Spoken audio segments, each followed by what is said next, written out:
Bismillahirrahmanirrahim. Assalamualaikum warahmatullahi wabarakatuh. Sebelum kita masuk ke bagian berikutnya, mari kita berdoa dulu. A'udzu bikalimatillahi tammah. Bismillahirrahmanirrahim. Allahumma shalli ala sayyidina Muhammad sallallahu alaihi wasallam. Ini dia bagian berikutnya. Petaka tambang emas berdarah. Ketika mitos menjadi sebuah kenyataan. Karya dari Bang Beben.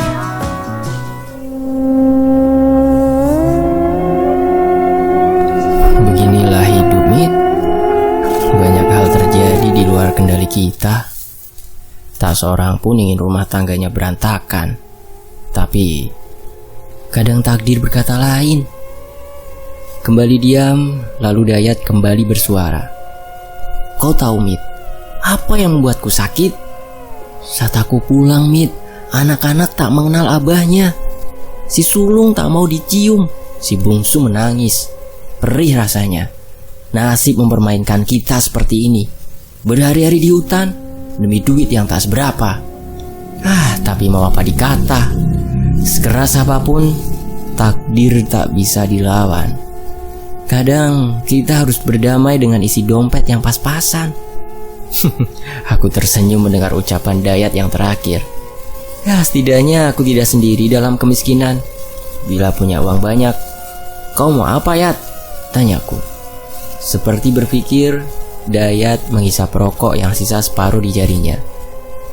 Aku ingin menetap di kampung, tidak lagi ke hutan seperti ini.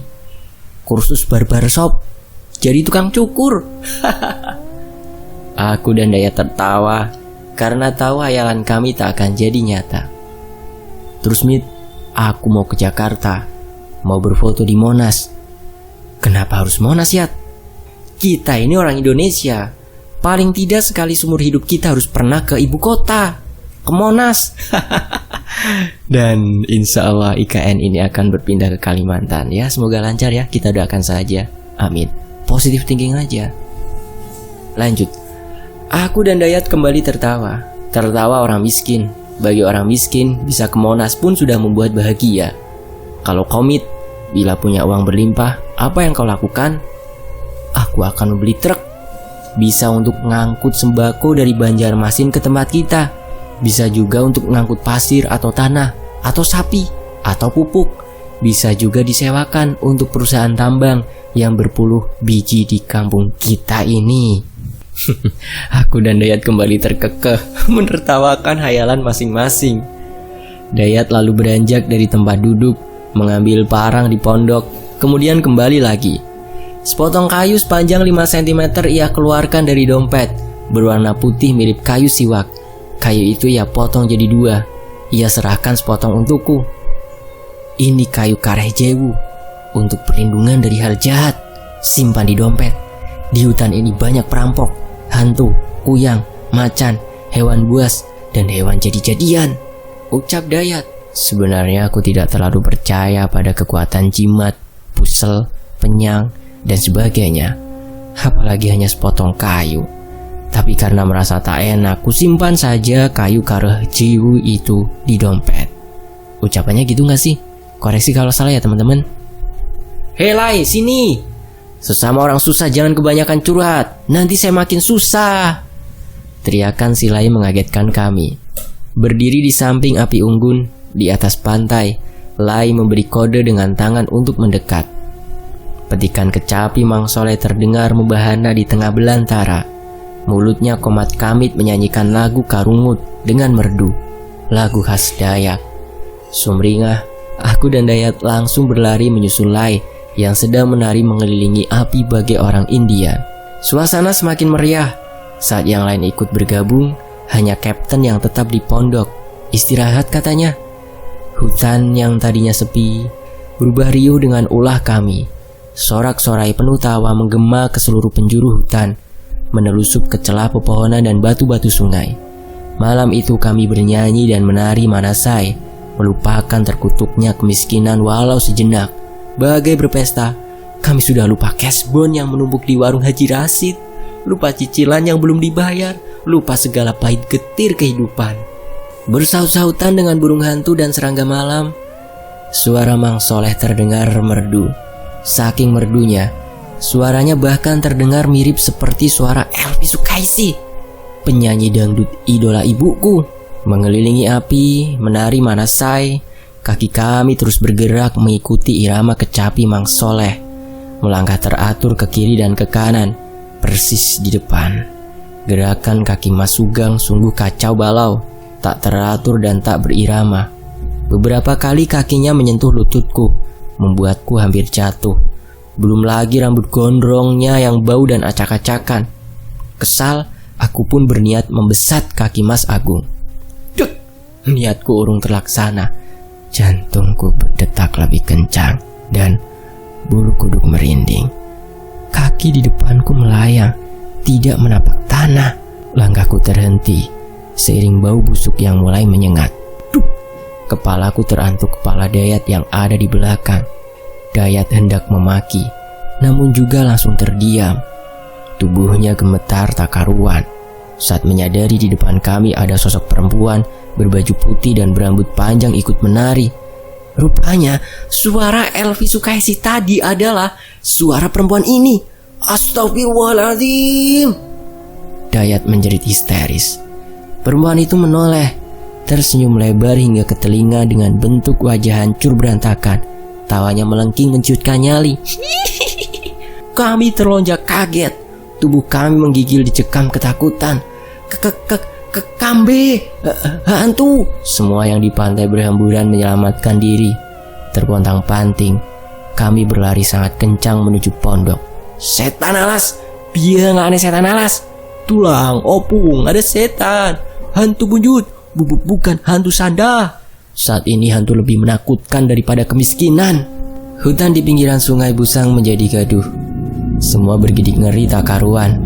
Ada apa? Keluar dari dalam pondok, masih mengantuk, Kapten terlihat kesal. Ada hantu, Kapten.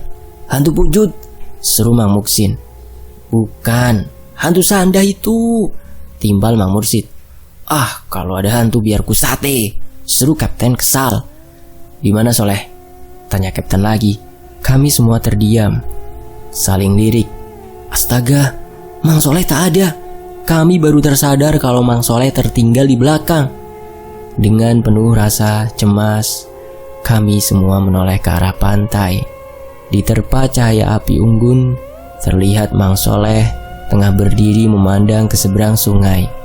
Tak bergerak, hanya mematung. Kesurupankah? Iya, kesurupan. Waduh, angel iki, wes angel iki. Suasana di sekitar pondok kembali riuh. Bagaimana mungkin Mang Soleh, orang paling soleh di antara kami, bisa kesurupan? Ayo, seru Kapten. Tanpa rasa takut, Kapten Anang melangkah menuju Mang Soleh. Bergerombol, kami mengikuti langkah Kapten di belakang. Mas Sugeng dan Lai saling berbisik, saling dorong ke depan. Dua orang itu rupanya sama-sama takut. Hanya beberapa meter dari posisi Mang Soleh, langkah kami tiba-tiba terhenti. Kapten Anang terlihat ragu untuk mendekat. Ada apa, Kapten? Tanyaku penasaran. Lihat tangan si Soleh, jawab Kapten setengah berbisik. Dek. Jantungku kembali berdegup kencang, membelakangi kami, menatap sungai. Tangan kanan Mang Soleh menghunus bilah mandau yang sangat tajam. Darahku berdesir, bulu kuduku merinding. Berkelahi, aku sudah biasa. Babak belur, aku sudah sering. Tapi menghadapi manusia dengan senjata tajam, aku merasa ngeri. Apalagi orang itu sedang kesurupan jin hutan. Alamat celaka. Kami mulai gerasa gerusuk, mencari kayu dan batu. Bisa saja Mang Soleh mengamuk dan membantai kami tanpa ampun. Diam, seru Mang Soleh. Ih, kami semua terperanjat kaget. Tap, tap. Tenang. Kapten Anang melangkah pelan mendekati Mang Soleh. Ada apa? Tanya Kapten penuh wibawa. Lihat di seberang, jawab Mang Soleh datar. Serentak kami semua melihat ke seberang sungai. Batu dan kayu tak jadi kami pungut. Di seberang sungai, di kejauhan, di bukit bekas ladang, ada 5 cahaya yang bergerak, menelusup di antara celah pepohonan. Cahaya itu bergerak mendekat. Ku amati dari tadi. Cahaya itu sepertinya menuju kemari, ujar Mang Soleh. Kulirik tangannya, gemetar memegang mandau. Apa itu? Kuyangkah? Tanya Mas Sugeng cemas. Hening. Semua menahan nafas. Cahaya itu sepertinya terpancing api unggun di dekat pondok kami. Itu cahaya senter. Ucap Kapten masih tenang. Cahaya senter? Itu artinya manusia. Kataku pelan berusaha tidak gugup. Manusia dengan maksud baik atau dengan niat jahat? Ucap Kapten lagi. Bisa saja itu perampok atau para pengayau. Kita harus hati-hati. Kata-kata Mang Soleh membuat kami semakin khawatir. Ada perasaan tidak tenang yang membuat gelisah tidak karuan. Di tengah belantara seperti ini, hukum rimba berlaku. Bila ada yang mati, tinggal lempar ke hutan maka tak ada yang tahu. Jangan khawatir. Jika memang mereka berniat jahat, kita menang jumlah. Mereka berlima, kita bersepuluh. Sebaiknya kita bersiap. Ambil senjata kalian masing-masing. Hamid, bawakan tas pinggangku, tergantung di tiang dekat tempat tidurku. Kami berlari menuju pondok, meraih segala jenis senjata yang kami punya. Mandau, kapak, pisau, golok, tombak, dan senapan angin. Tas pinggang Kapten segera ku tenteng. Agak berat, entah apa isinya. Aku berlari sangat kencang hingga nafasku ngos-ngosan. Aku menarik nafas lalu menghela nafas. Di pinggir sungai, Kapten dan Mang Soleh masih berdiri memandang 5 cahaya senter yang terus bergerak. Ini Kapten. Kuserahkan tas pinggang milik Kapten. Terburu-buru Kapten mengeluarkan isi tasnya. Sebuah pistol rakitan. Entah apa jenisnya, tapi sebuah pistol yang sering kulihat di film koboi. Setelah memastikan peluru terisi penuh, Kapten menggenggam pistol dengan erat. Sangat erat, hingga tangannya bergetar hebat. Malam ini akan ada petaka di tambang emas. Darah akan kembali mengalir di Sungai Busang. Ucap Kapten penuh keyakinan. Harap-harap cemas, 10 pasang mata mengawasi pergerakan 5 senter di seberang sungai yang semakin mendekat. Malam ini akan ada tawuran bertaruh nyawa. Blep, duar. Cahaya senter paling belakang tiba-tiba mati, diiringi jerit kesakitan. Lalu suara tembakan. Kami terperanjat saling pandang, namun hanya diam, bergidik ngeri. Kami menunggu kejadian berikutnya. Blep, duar. Senter kedua dan ketiga juga mati. Disusul peki kematian dan suara tembakan silih berganti. Hutan di seberang sungai seketika gaduh. Burung hantu, monyet, serangga, dan binatang malah menjadi ribut. Pohon-pohon yang bergoyang seperti ada gempa. Kami semakin tegang ketika lampu keempat dan kelima akhirnya padam bergantian. Jerit kesakitan meminta tolong menggema ke segala penjuru hutan. Lalu hening. Gelisah, kami berdiri dengan perasaan was-was. Terlihat jelas kalau kami ketakutan. Kami sadar berhadapan bukan dengan perampok atau pengayau, tapi sesuatu yang lebih mengerikan. Mereka kemari bukan untuk merampok atau mengayau, tapi diburu, lalu dibunuh. Ucap Kapten tegang. Apa yang memburu mereka, Kapten? Tanya Dayat khawatir. Entahlah, mungkin binatang buas. Binatang yang mampu melepas kepala manusia dari badannya. Kami semakin terdiam. Tak seorang pun berani buka suara. Semua menanti kedatangan makhluk dari seberang sungai dengan rasa was-was. Api unggun telah padam, menyisakan bara yang masih menyala. 5 menit berlalu, kami masih berdiri dengan senjata masing-masing di tangan. 10 sorotan cahaya senter dan headlamp terus mengawasi ke hutan di seberang sungai. Tak ada suara binatang malam, tak ada pohon yang bergoyang, hanya ada gelap tanpa suara. 10 menit, 30 menit, 1 jam, 2 jam. 2 jam sudah kami menunggu dengan tegang. Tak ada aktivitas mencurigakan dari seberang. Sepertinya makhluk itu sudah pergi. Mungkin tak bisa berenang, mungkin juga sudah kenyang. Kata Mang Soleh gugup.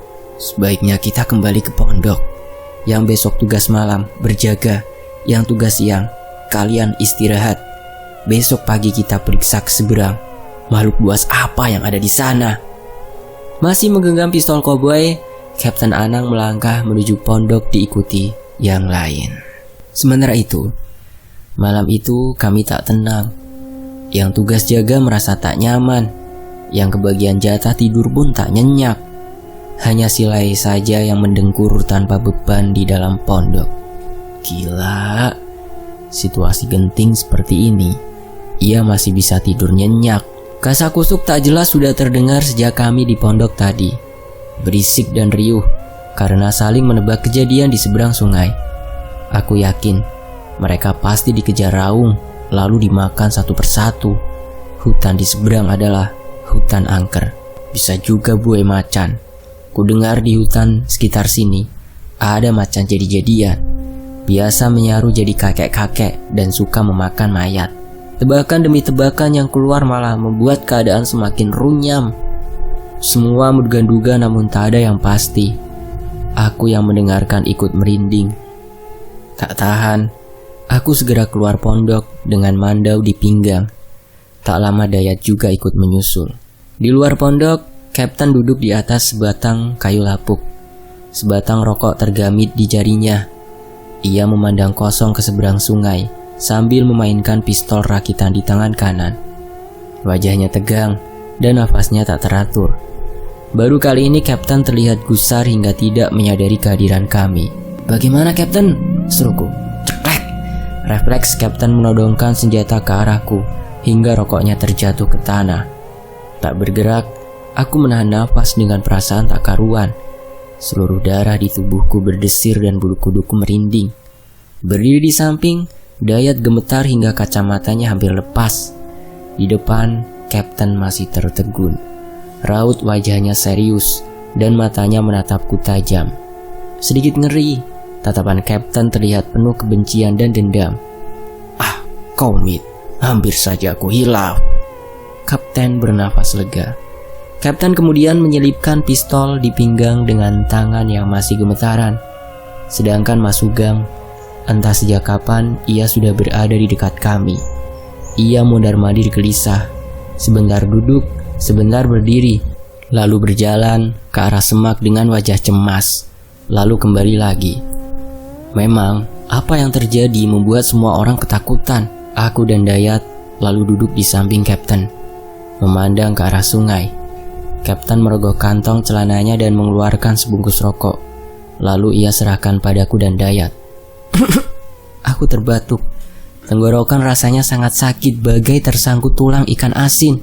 Kapten dan Dayat tertawa kencang. "Kau semakin mirip abahmu." Kapten Anang kembali tergelak. Aku tersenyum menahan malu. Memang almarhum abah dulu tak pernah merokok. Segera aku matikan, rokok langsung kubuang ke semak belukar. Tak hanya kelakuan, wajah, hidung, mata, dan tubuh, kau memang sangat mirip abahmu. Kapten Anang menepuk-nepuk pundakku. Andai masih hidup, abahmu pasti bangga. Kau sekarang sudah jadi laki-laki kepala rumah tangga. Aku kembali terdiam, mencoba mengingat-ingat wajah almarhum abah.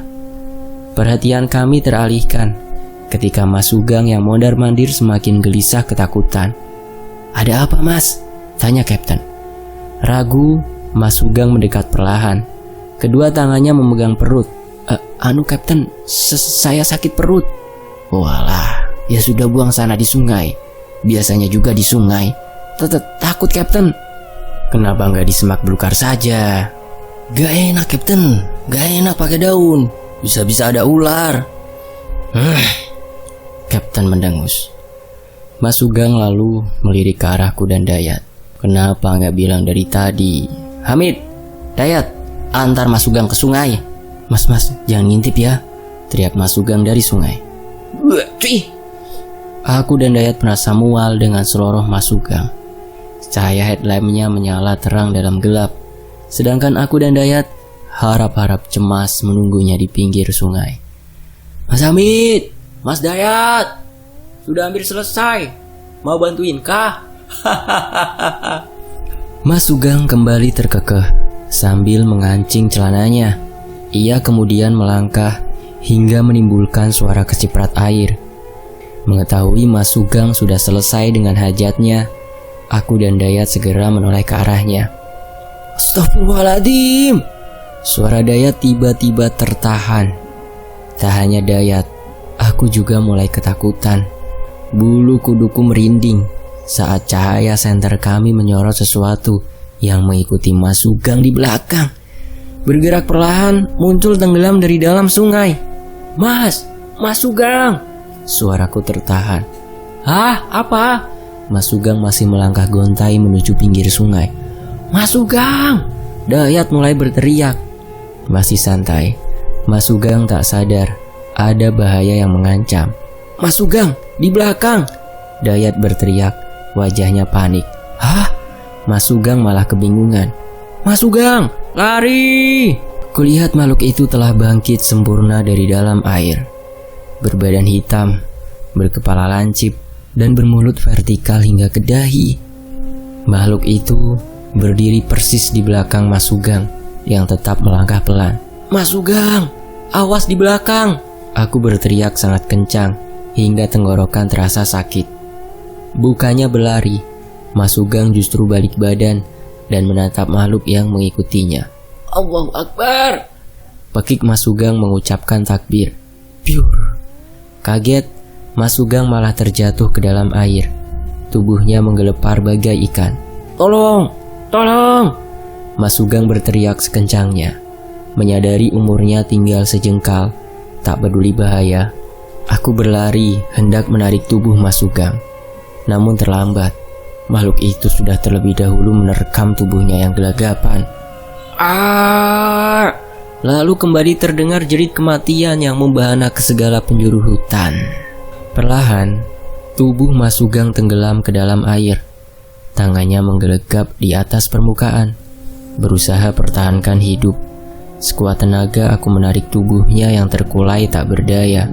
Dengan sebatang kayu, Dayat membabi buta memukul tubuh makhluk yang tengah menindih tubuh Mas Sugeng. Prak-prak! Kayu di tangan Dayat patah. Tak puas, Dayat kemudian menendang berkali-kali hingga terdengar rintik kesakitan.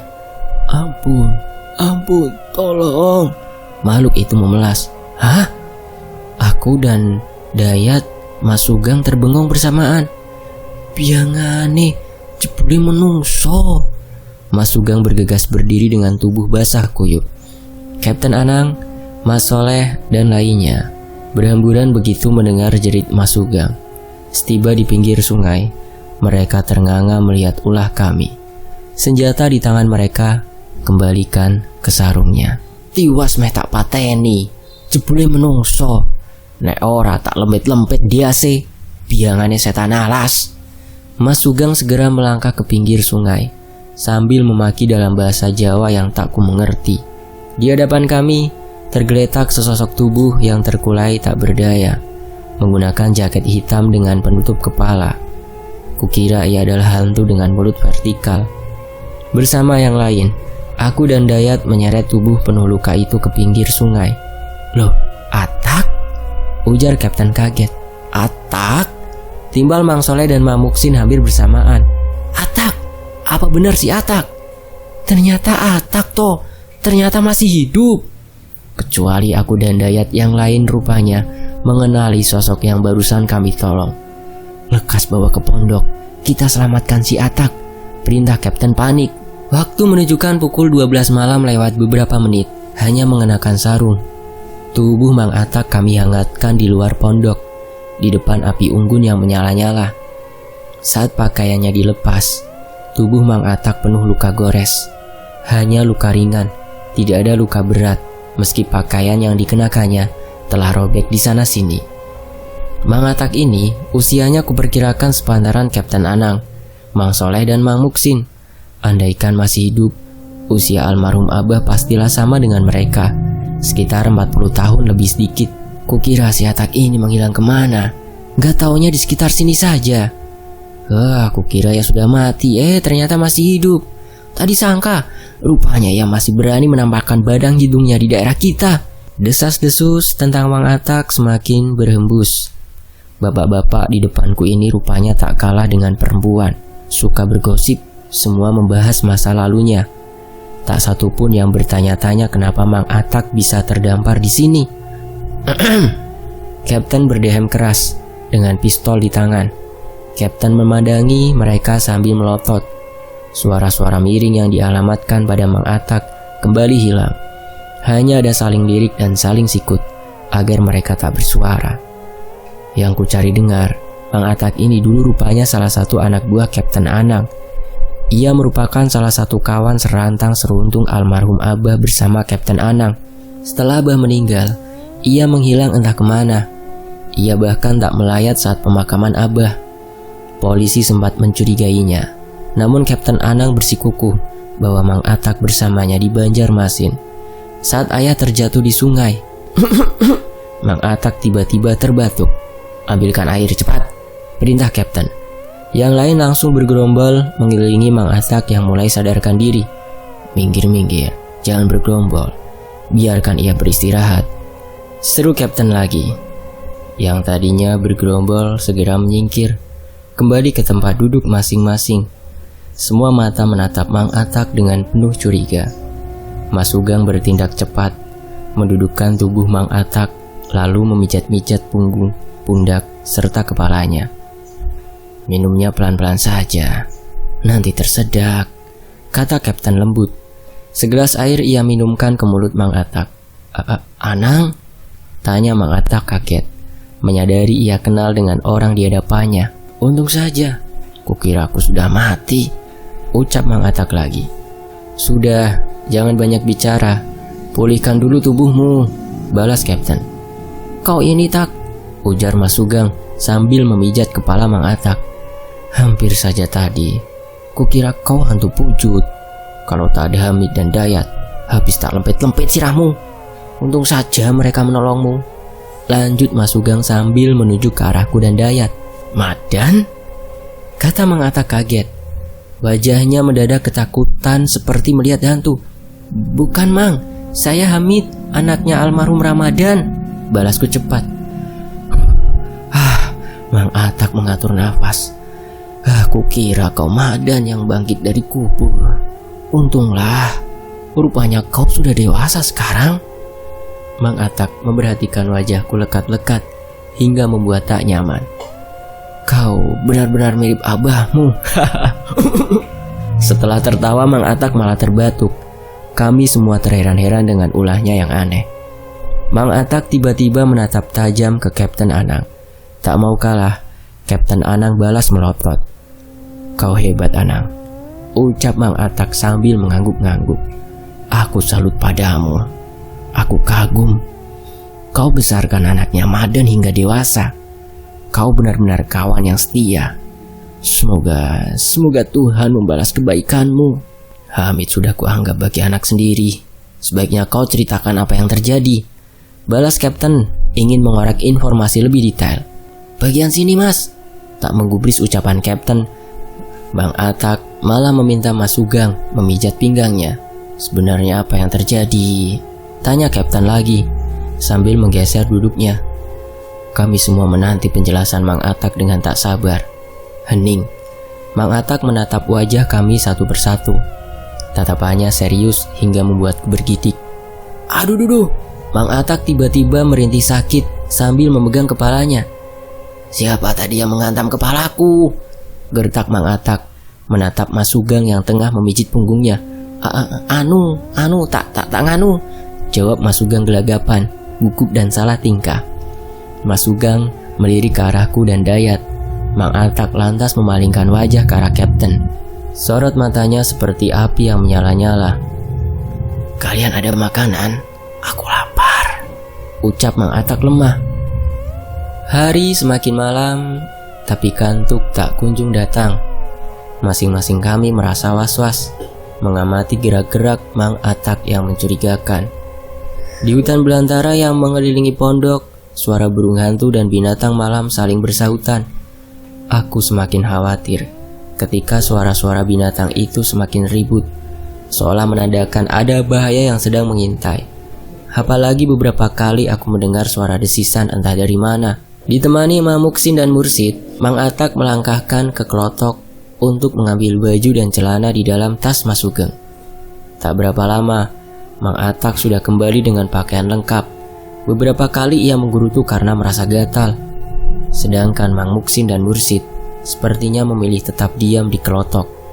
Cahaya senter mereka berpindah-pindah di pinggir sungai, seperti mencari sesuatu. Kenapa Muksin dan Mursid tetap di sana? Apa yang mereka lakukan? Tanya Kapten penuh curiga.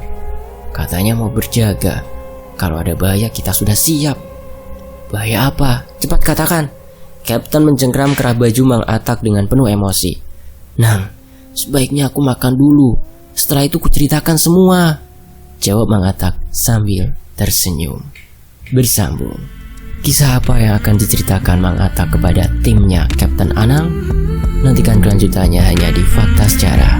Terima kasih teman-teman sudah menyimak sejauh ini. Saya pamit, wassalamualaikum warahmatullahi wabarakatuh. Alhamdulillahirrahmanirrahim. Makasih juga ya buat Bang Beben, Ahmad Ben Bella,